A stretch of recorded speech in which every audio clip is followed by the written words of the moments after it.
This is the official We Own This City podcast from HBO and Pineapple Street Studios. I'm D. Watkins, the host of this podcast and writer on HBO's We Own This City, a series from George Pelecanos and David Simon on corruption and abuse within the Baltimore Police Department. Anybody who can keep Gray's killers on payroll, plus those brutal cops who were plastered in that long article in the Sun with their crimes on display, city payouts, right? And you cannot clean the floor with a bucket of dirty water. Dirty water can still put out a fire.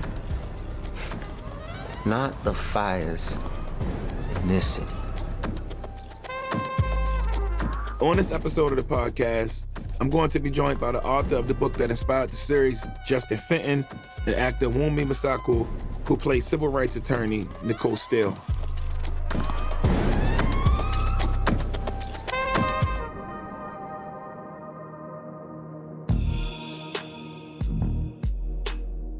Episode 3 was extremely special to me, not because I wrote it, but because it gives viewers a chance to see two key elements that identify just how dangerous police officers can be. The first is the case of Sergeant Thomas Allers stealing $10,000 from Devon Woodard Robinson. I imagine Allers believed that Robinson was just some random street guy who he can take money from without any type of probable cause, lock up, and never have to think about again. Allers knew Robinson was a father, pulled him over illegally, and went back to Robinson's place to steal his belongings, pocketing a citizen's cash as if it was his own money, as if he earned it. Similar to Allers, viewers don't have any hard facts on what Robinson did for a living and where his money came from. As a matter of fact, we should be calling him innocent because he never got his day in court. And sadly, he never will. Robinson owed that money to someone and lost his life as a result of Allers' greed. In the Baltimore I grew up in, I've heard countless stories of cops stealing all the time. I wonder if they ever think about the dangers they are putting their victims in. The second element of episode 3 deals with hard-working Black Baltimoreans who literally have nothing to do with street culture, don't commit any crimes, and still don't trust police officers. Like Rose Green, played by Maria Broom, who witnesses a shooting in her neighborhood and is so jaded by the city's history of misconduct that she is willing to ignore gunmen if it means not having to deal with the crooked police department. We also meet poet and activist Tark Toure, played by Nathan Colbert. When DOJ attorney Nicole Steele questions Toure about reform, it's as funny as stand-up comedy to him. He can't imagine the city not being corrupt. We often hear about the wars between the cops and the so-called bad guys, unintentionally ignoring the struggles faced by everyday residents like Green and Toure. These are the kinds of citizens that make up the heart of Baltimore City. Citizens who you think would be able to rely on police officers for help, but clearly have learned not to.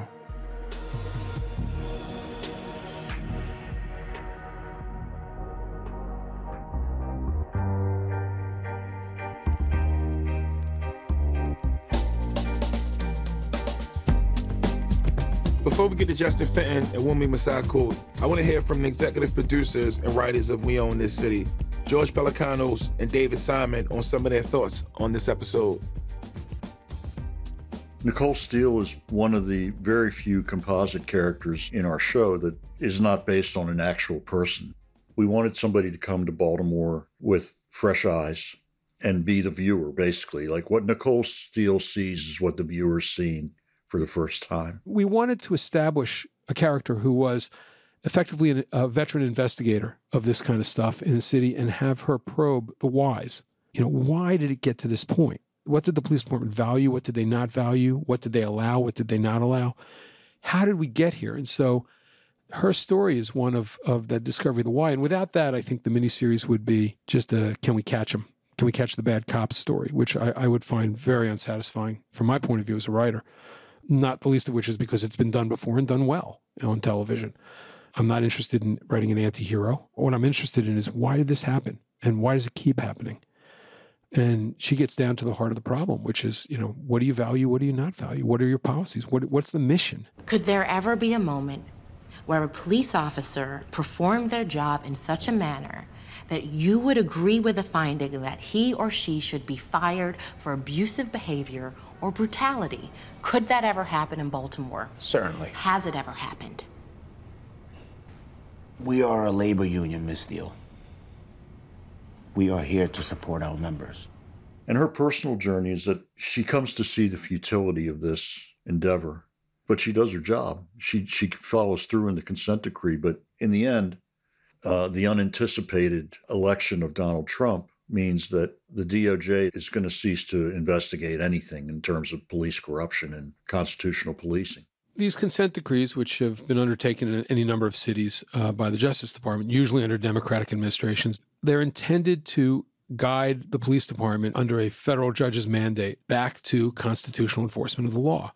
They have varying degrees of success, largely because they're reliant on the police department's leadership itself embracing the idea of change. And they have varying degrees of success because the police department itself, if they've really indulged themselves in the drug war and in mass arrest and in mass incarceration, if they've played these stat games, they don't know anymore how to police under the Fourth Amendment. The skill set is lost. You send the average Baltimore cop down to a corner and you ask him to achieve actual probable cause to do a stop and frisk or to pull somebody up or to arrest someone. Most of them can't vocalize it. It's beyond their capacity because they haven't been trained. You got to a point in Baltimore in the early aughts in this city where they declared about a third of the real estate of Baltimore City, of inner city Baltimore City, probably a half, to be a drug-free zone. That was the law the city council passed. And it said if you're standing in a drug-free zone, loitering, you can be arrested. Well, if you live in a drug-free zone, then you're standing in it. You're standing outside your house. You're sitting on your steps. This was an actual law that our actual lawmakers passed, and people clapped because, people wanted their neighborhoods back. They didn't like the drug dealing. They imagined that if you gave the police the ability to walk past the Constitution, good things would happen. Instead, not only did you teach people that they could be arrested for sitting on their own stoops or walking from the carryout to their car or whatever, but you also taught a generation of cops that they didn't have to know what probable cause was. Probable cause is the guy standing where there's a sign that says, I can search him. Of course, the law was unconstitutional, but it stayed on the books, and police made thousands and thousands of arrests.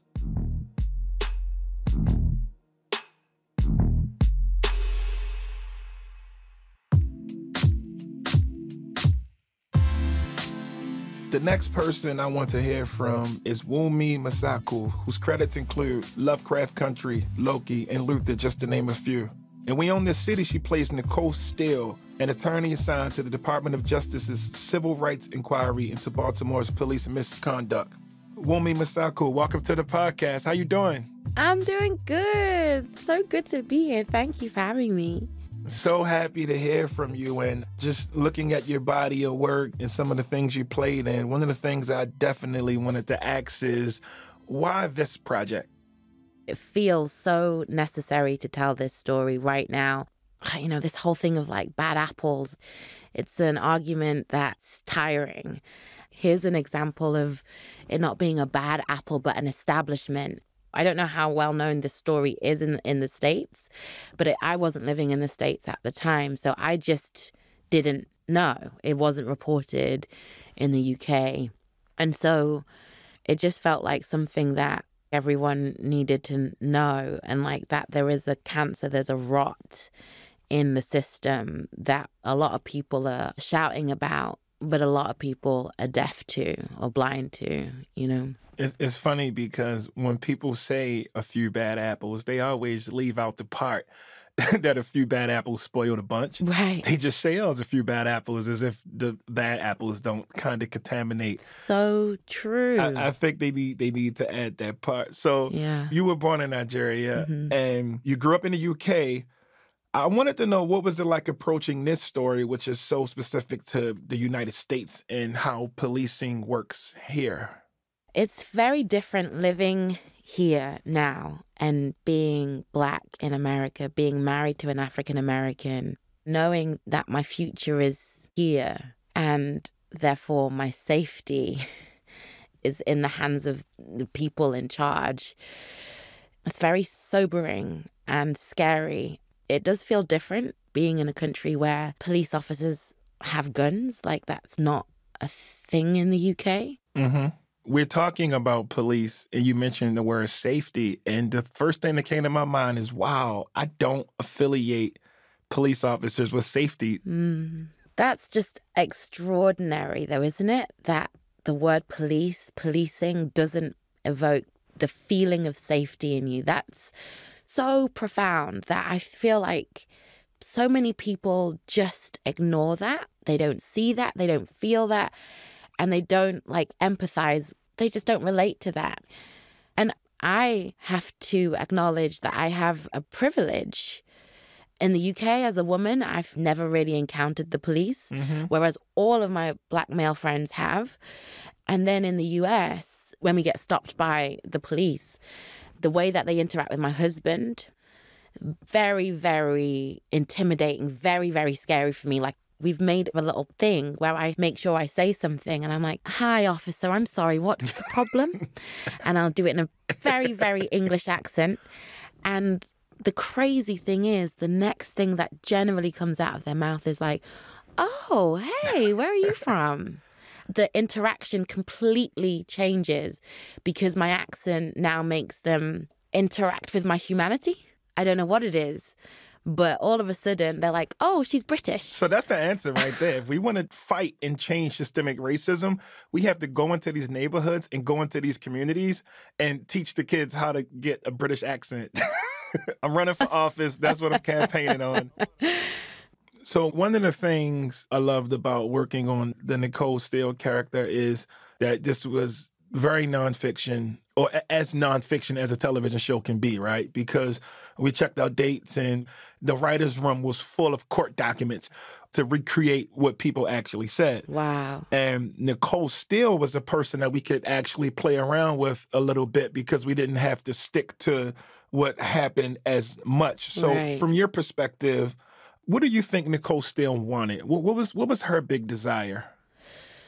I would say to cut out the rot, to cut out this poison in this society. It's not just this one tumor. It's spread. It's wrapped its way around the veins of this country. She wants to get it out. The consent decree is like the beginning of like a healing treatment, but the further you dig, the more you know that it's in the bones, it's in the blood and flesh of the whole system. Did your participation in this project shift your thinking around policing at all in the States?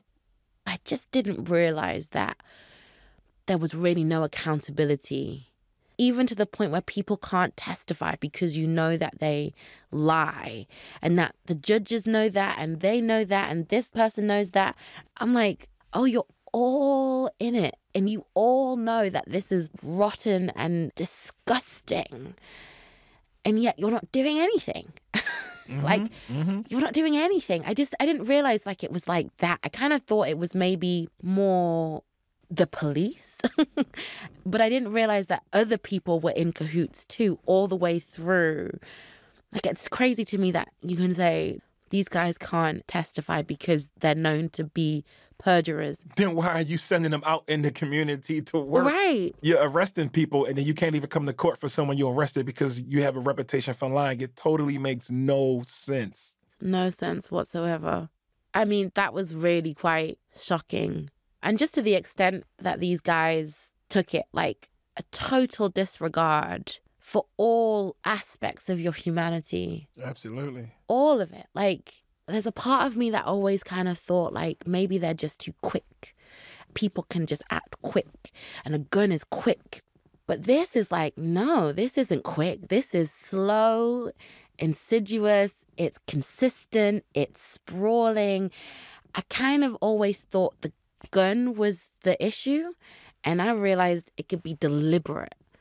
That's a type of evil that I wasn't really ready for. I kind of thought it was more individual. Did you learn anything from Nicole Steele, from playing the character? That you can, I think this is where she and I are similar. Like, you can try to keep your peace and you can try and be loving and understanding, but there is this drip that's flooding the system. It's flooding our society. It fills you up too. As much as you're trying your hardest, it fills you up. And there's a resentment that you can't just stay hopeful and pure and loving. No, I feel you. For viewers, what do you want our viewers to take away?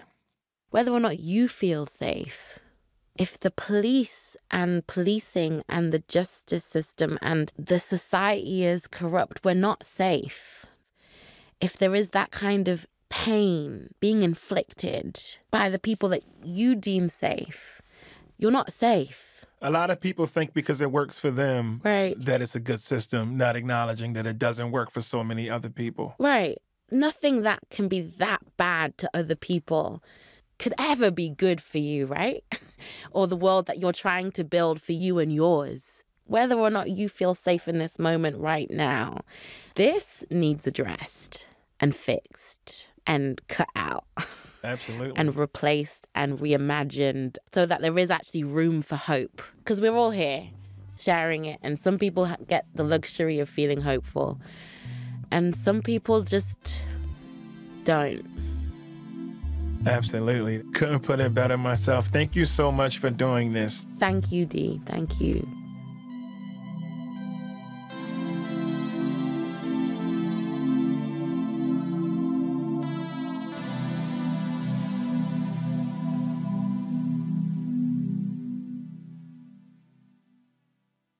We Own This City wouldn't exist without our next guest, Justin Fenton. He's the author of the book We Own This City, a true story of crime, cops, and corruption, which inspired the show.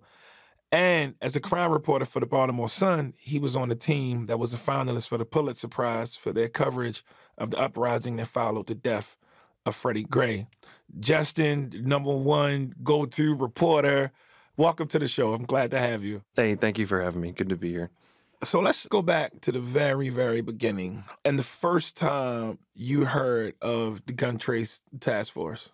You know, it was a squad of about 6, 7 officers, and we didn't really hear about them. We're worried about covering homicides, covering like the commissioner and policy, police brutality, and things like that. And this squad roaming the streets getting guns wasn't really on my radar. Some of these officers were. As you know, Daniel Herschel had been written about a lot, put on blast. He was still being sent out there every day. I'd written about one of the officers, Jamel Rayam, shot 3 people in a span of about 20 months when I was pretty new on the beat. But as a whole, I didn't really know this squad. I think for context, give our viewers an idea of how these squads come together, like a brief little history of like these flex squads and these plainclothes squads that exist. The Baltimore Police Department and really police departments across the country have long utilized these plainclothes squads. They're not undercover. You know, they're not officers who are pretending to be somebody else. They're officers who are just sort of trying to blend in a little bit more. They're driving unmarked cars, and they kind of do the dirty work. They're the ones that the departments for decades have been sending out there to sort of try to find crime. In Baltimore, they're called jump out boys and knockers because of the way they aggressively pull up on people and spring out of their cars. And next thing you know, people are getting slammed against a wall or searched or things like that. And these officers for years were given this latitude to sort of work in a gray area, quote unquote. There really shouldn't be any gray area when it comes to the Constitution and the laws, but they were sort of given more leeway to try to find crime and stop crime. We follow the making of Jenkins throughout the course of the show, right? How did he end up running this squad? I focused for the book on Jenkins because not only was he sort of the worst of the worst, but he was seen as, in the department prior to this, as one of the best. And his career trajectory really tracks with the changes I saw in the police department over the years. You know, he joins out of the Marine Corps in 2003 when they're doing zero tolerance and they're encouraged to make more arrests, get stats, arrest more people, small crimes, under this broken windows theory that if people feel like they could be arrested for anything, they'll change their ways. And then the department shifted into trying to utilize more plainclothes squads to try to go after repeat violent offenders was the word. Bad guys with guns was what our commissioner at the time called it. And you see Jenkins moving through those worlds. When they're arresting lots of people, he's arresting lots of people. When they're putting an emphasis on the plainclothes work and trying to build cases, he's tapped for those squads. And eventually it comes to be that he's put in charge of this gun unit because they're so impressed at the job he's doing getting guns off the street. They want him to have this, citywide authority and a team of officers at his disposal. But when he took the unit over, the unit was getting praise. The unit was getting praise, yeah. I mean, they had just put out a newsletter talking about the great job he was doing and all the guns he was getting. The department perhaps didn't know it at the time, but they were sort of putting together this super group of bad officers. You had Jenkins and his crew that were already together, already robbing people and doing all sorts of things, and he joins up with a crew that's already in the gun trace task force that's up to the very same things. So you mean they put the bad cops together in an intentional way, or was it just like a mistake? Or no, I mean, it was really serendipitous in terms of the FBI investigation. The FBI is looking at Detective Gondo, Detective Rayam, and this squad, and along comes Jenkins. And again, you have to remember, he's got this great reputation in the department by and large. I mean, certainly people thought he was a cowboy. Some people had questions about him, but by and large, he's seen as a go-getter. And, it was really interesting speaking with, one of the lead FBI agents. She had a good opinion of him. She'd worked with him on a federal case. And when he was transferred to the unit, she thought, uh-oh, he's going to get roped up with these bad guys. Maybe we want to give him a heads up or even bring him into the fold. Can you imagine how that would have changed the course of history if Wayne Jenkins, crooked cop for years, had been sort of brought into the fold as a hero to bring down other crooked cops? But they didn't do that, and they continued to listen on the wires, and eventually the whole squad was taken down. How does that happen, though? How can you be a federal agent and not see it? I think he worked really hard at cultivating an image as a hero cop. I spoke to prosecutors in the city who said that it wasn't uncommon for him to call them in the middle of the night and say, hey, I'm on a search warrant scene. I want to make sure I do the right thing. Can you advise me on the law? He sent out daily emails blasting out to everyone in the whole police department, all the guns they were getting off the street, and praising his team. He's very good at cultivating that image. So it sounds like, as a person who mastered the art of branding himself, he created a reality that allowed him to get away with so many crimes. Yeah, I mean, I've often marveled at how these officers were able to sort of keep so many parallel accounts of their activities straight in their heads. I mean, they're officers going out every single day, committing misconduct multiple times a day, and then they have to go into court a year later and explain this in a way that's presentable to a judge and sounds good to a prosecutor. To keep all that straight just sounds absolutely exhausting, but I think they were very skilled at it. Was it difficult for you to write this book? It was difficult in the sense that it really covers so much time and events. And, it really is uncomfortable to take a look back at things that appeared to happen one way and actually occurred another way. But it was cathartic in that sense, too, of sort of getting to clear the air, of sort of getting people now to give up the game and talk honestly about these things, or people who maybe were victimized, who had no incentive at the time to speak out. Either they didn't think they were going to be believed, or they had a case pending, and it just wasn't, it didn't make sense for them to talk, to sort of say, hey, here's how this really went down. So it's important to try to square these things so they don't happen again. Well, how long do you think it's going to take for this to end? By the time this airs, an officer will have gone to trial, and there's another trial coming up as well. And, there's officers cooperating in those cases who are going to testify. I think that this city and the police department especially, in some ways, wants to move on from this. Well, especially the police department. Yeah, I bet they do. I mean, as shocking as this was, they put off doing a deep, internal review of it for the longest time. I mean, it was crazy until they were finally kind of shamed into doing it and had to pay this lawyer in D.C. like millions of dollars to put out this report that just came out at the end of last year. This isn't about a couple officers gone wrong. I mean, this is really about institutional problems in the police department that for a very long time, for a host of reasons, were suppressed. And I think that we're not done unwrapping that. Why put it off? Shouldn't they want a clean department? Doesn't it make sense? So I've covered the police department for 14 years, and I feel like each time a new commissioner comes in, they kind of say, hey, I inherited a mess, but this is a new day. We're moving forward. And I think that attitude allowed so much stuff to go unaddressed because we do go through commissioners like crazy. They don't last more than 2, 3, 4 years. And then a new one comes in and says, I don't know what happened before me, but, we're going to move forward. There's broken systems that need to absolutely be addressed. You can't just say it's in the past. The internal affairs records of some of these officers that came to light only recently are astounding. Like, I thought Daniel Herschel's record, I thought it was bad. It's so much worse than I thought. Like, it really is shocking and disgusting how many complaints he got that were just not dealt with. And I thought we knew that, and it's worse. And so if you're a new commissioner and you come in and say, I don't know what happened before, you got it right there in front of you. You've got a record to look at and work off of. And this is why so many people just don't have trust, because we all know the problems exist, but the few people who have the power to do something about it, they complain about why they can't do it instead of figuring out how. Yeah, and I think also these commissioners each time were really able to put up their best foot forward and say, I've got a plan. Things are getting better under me. Every single commissioner has said that, only for the next guy to come in and say, man, what a mess I inherited. I mean, that really messes with your mind to hear that. We had two really, really, really big events that happened in Baltimore that could make almost anyone change their perspective of policing. The first was the killing of Freddie Gray. You were part of the team of Pulitzer Prize finalists for the coverage of the aftermath of Freddie Gray's death. Take us back to where you were at and how you were feeling during that time. There had been police killings in so many other cities up to that point. It was our time. It really felt like time's up, really, because people had been complaining about the police for so many years. And now we had an event that was galvanizing people to get organized and protest and call for more accountability. There's still in a lot of ways, unanswered questions about that case. It was investigated, it was prosecuted, it went to court, and, the officers are still all on the force. And I think that the shock of that incident and the promises of reform, and then for this scandal to happen on the heels of that, I think that's what made this scandal so much worse, was because it happened during a time where things were supposed to be getting better, that there were so many assurances made. When they tell you that the Justice Department is doing this thorough investigation, and then there's officers doing this while they're there, what confidence can you have that this is fixable? The greatest and scariest thing is for a writer to have their work adapted into film and television. What was the process like for you?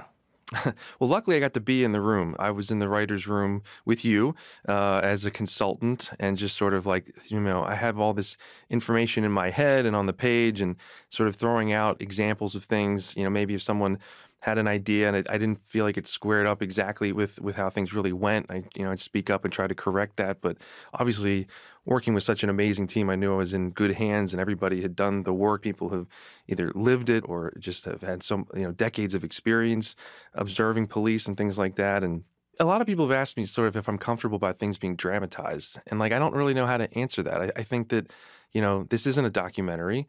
I think we can actually do more through dramatizing it, because we don't have to have, an actual video of what happened. We know what happened. People tell us what happened, and then we have actors acting that out. And I think that's freeing in a lot of ways, because we can tell the story the way we know it happened, and make it in a way that's accessible too. Like, for example, the Nicole Steele character from the DOJ, like, that's not a real person, but man, that is my favorite character, because she represents so many different things. She represents an outsider's perspective, someone trying to ask questions, saying, why does this happen this way? And speaking to real Baltimoreans who tell her firsthand. She also represents the potential and the shortcomings of reform. She's trying to fix this and is finding out how difficult it's going to be. One of the most fun things for me was, being on set and hearing actors reading out dialogue that was the real dialogue, word for word, like something that we know was said exactly that way from a wiretap or a body camera video, and hearing it said by actors. I think that was really interesting. Do you think this show has the power to make departments across the country, maybe even the world, reflect and look at the way they're perceived? I really hope so, because I think that's the takeaway for me from the book and the show, is that you have to scrutinize people. You have to hold them accountable. This department trusted these officers. When people made complaints, they didn't believe the people making the complaints. When the officers' cases went sideways, they didn't follow up with them and show them how to make a better case. They didn't scrutinize them enough. And that can happen anywhere. That can happen in a rural police department. It can happen in the suburbs. If you have officers who you are blindly trusting to do the job, you're giving them a lot of trust and power and leeway to do that job. These things can happen. It can happen anywhere. We've had the documentary, and your book has been out for over a year now. Have you seen, on a personal level, any change in the department? I don't want to say, everything's fixed. I do think this is a new day in Baltimore for policing. I mean, I think it's just objectively true. That's not to say that we don't have another Wayne Jenkins or Jamel Rayam amongst us, or people who were maybe involved in that conduct who just haven't been exposed or held to account. But I do feel like this is a different time for the police department, and I can only say that it remains to be seen if that's really true and if it'll stick. Justin Fenton, thank you. Thank you.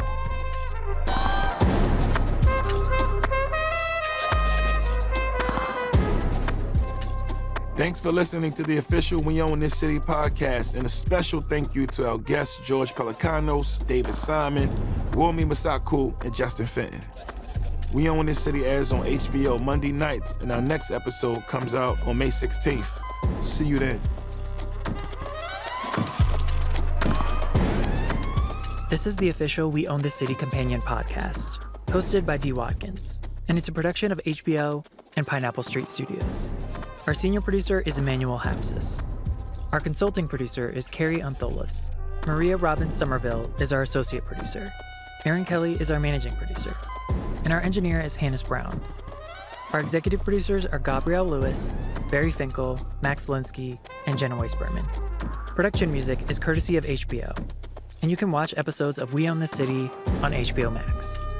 Until next time.